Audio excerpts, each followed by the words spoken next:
নমস্কার সবাইকে। আপনারা জানেন আমরা সবাই মিলে মায়াপুর দর্শনে এসেছি। এই যে এই হলো মায়াপুরের ঢুকতে। এখানটায় অনেক রকম বুথ আছে, অনেক রকম কাউন্টার আছে। তো আমাদের দুপুরবেলায় 40 টাকা কুপনের কাউন্টারটায় হচ্ছে আমরা টিকিট কাটতে পারলাম, আর বাদ বাকি কাউন্টারগুলো সব বন্ধ হয়ে গিয়েছে। এটা প্রসাদম হল।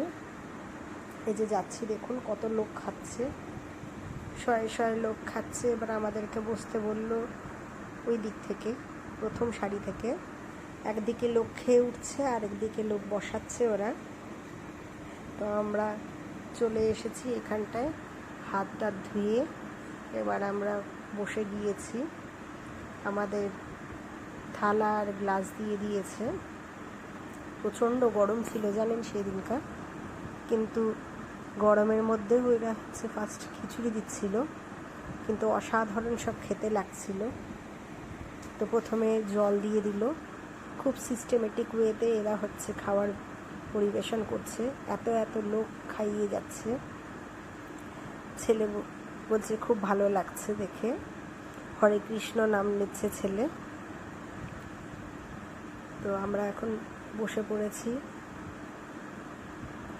সব এদিকে লোকজন ভর্তি হয়ে গেল। এখন প্রায় বেলা 2:30 বাজে। খিদেও পেয়ে গিয়েছে। প্রথমে বিতরণ করছে মিক্সড খিচুড়ি। দেখুন সব সবজি দিয়ে খিচুড়ি দিচ্ছে। এত গরমের মধ্যেও অদ্ভুত লাগছিল খেতে। খাবারগুলো খুবই সুস্বাদু। ঠাকুরের ভোগ বলে কথা।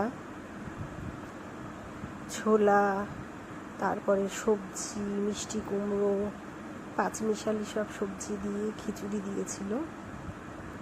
প্রচণ্ড গরম ছিল খাবারগুলো। তো ভাবছিলাম এত গরমে খিচুড়ি খেয়ে হয়তো সমস্যা হবে, কিন্তু বিশ্বাস করুন কোনো সমস্যাই হয়নি। অমৃতর মতন খেতে লাগছিল। তারপরে চলে আসলো গরম ভাত। অনেক রকম আইটেম ছিল। নিরামিষ খাচ্ছি, কোনো কিছু খারাপ লাগেনি। এরপরে সব সবজি দিয়ে একটা তরকারি দিল। ছোলা আছে, আলু আছে, পটল আছে, পেঁপে আছে, কোয়াশ আছে। সবজিটাও খুব সুন্দর।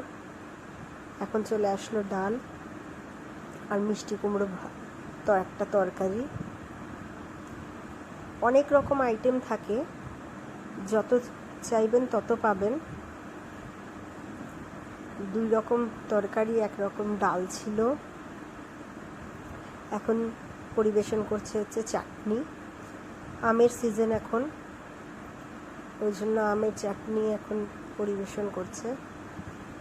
প্রত্যেকটা খাবার অমৃতর মতন খেতে লাগছিল। আমাদের খাওয়া হয়ে গিয়েছে, এবার হাত ধুতে যাচ্ছি। যখন খুব ভিড় থাকে এই জায়গাটাও খাওয়ার পরিবেশন করে, কিন্তু এখন অনেক বেলা হয়ে গিয়েছে, এখন আর ওই জন্য পরিবেশন করছে না। পাতাটা ফেলার জায়গা ছিল ওটা, পাতা ফেলে এখন হাত ধুতে যাচ্ছি। খাবারগুলো খেয়ে খুব তৃপ্তি হলো। মন্দিরে আসবো আর খিচুড়ি বা প্রসাদ খাবো না, মায়ের কখনো তাই হয়। তা এখন এই দিক দিয়ে বাইরে বেরোনোর পালা। এই দিক দিয়ে আমরা ঢুকেছিলাম। প্রচণ্ড গরম ছিল, তো পায়ে একটু হিট লাগছিল। চটি রেখেছিলাম, চটি টটি পরে নিয়ে আমরা মন্দির থেকে বেরিয়ে এখন কৃষ্ণনগর যাচ্ছি। কৃষ্ণনগরে আমার দিদার বাড়ি। আপনারা রিলসে দেখেছেন যে আমি বলেছি আমার কোনো মামা নেই। আমার মারা 3 বোন। তা আমার দিদা আছে। মায়াপুর থেকে কৃষ্ণনগর 20-25 মিনিট লাগলো। এই যে দিদার বাড়ি আমরা অলরেডি পৌঁছে গিয়েছি।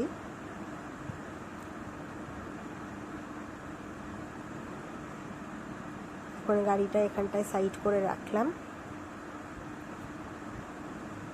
এই যে দিদার বাড়িতে ঢুকছি।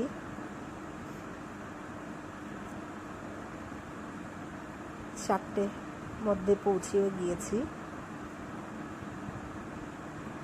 দিদা আমাকে দেখে অবাক হয়ে গিয়েছে। ওরা এখন খেয়ে উঠলো। আমার ছোট মাসিও এসছে। ওদের জাস্ট খাওয়া শেষ হলো। 1 ঘন্টা মতন থাকলাম, গল্প টল্প করলাম, খুব মজা করলাম। এখন 5টা বাজে। এই যে এখন আমরা চলে যাচ্ছি। দিদাও এগোতে আসলো। দিদার বাড়িতে একটু খেলাম দিলাম, পেট ভর্তি ছিল। পেস্ট্রি, কোল্ড ড্রিঙ্কস এসব খাওয়া দাওয়া হয়েছে। একটু আড্ডা ফাড্ডা মারলাম। আমরা মায়াপুরে সন্ধেবেলায় চলে এসেছি। আবার মায়াপুরের কয়েকটা দর্শনার্থী জায়গায় ঘুরলাম। এখন মেন মন্দিরে কীর্তন হচ্ছে, সেটা দেখছি। দিয়ে ওখানে খাইনি, রাত্রে আমরা হোটেল থেকে খাবার খেয়েছিলাম। আজকের মতন এখানেই তাহলে ব্লগ শেষ করছি। পরবর্তী ব্লগ নিয়ে আবার খুব শিগগিরই আপনাদের কাছে আসবো। টাটা।